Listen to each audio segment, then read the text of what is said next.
Alright, in this video I'm going to talk about how to make a ray diagram for a convex lens when the object is fairly close to the lens.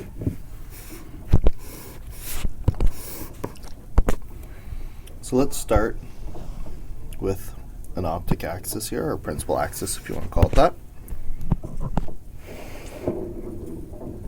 That's the one we're doing there. Optic axis. And we'll have our convex lens.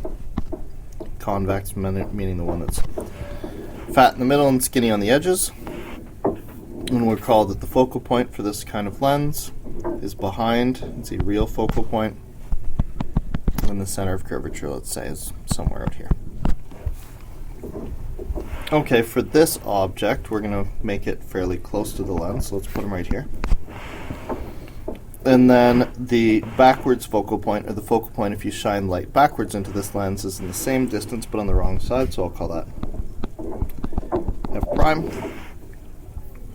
And that should be everything we need to start making our rays. So ray number 1, if you want the forward ray,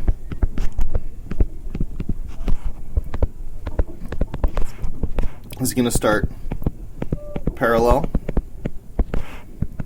to the optic axis, then refract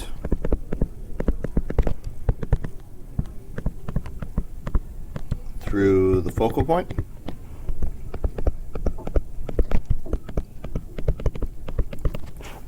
so it's going to come to the lens parallel to the optic axis, and then it's going to go from that spot in the lens through the focal point as best I can. So that's the forward ray. For the backwards ray,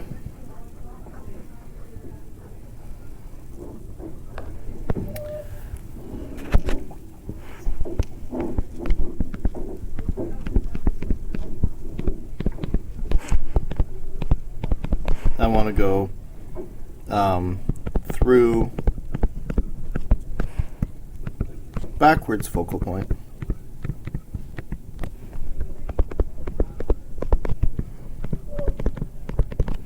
and then parallel. Now obviously I can't start at the object and go back to the backwards focal point, or I'll be headed away from the lens. So what I do in this situation is I line the two things up, and I go from the backwards focal point through the top of the object up to the lens, and then I use that, and then I go parallel. So when I say through the backwards focal point, like in the past, what that really means is in line with. Now we have a problem we've encountered a few times here.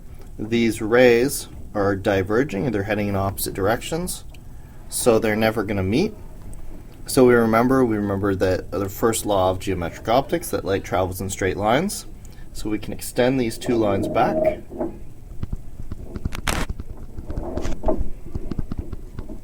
to find our image. They, in this case, meet right here. That's our image. And we can do our inspection of our image. It's large, it's upright, it's a little further from the lens, and there's no real light there, we had to extend back, so it is virtual. So that is a convex lens with an object that is close to it.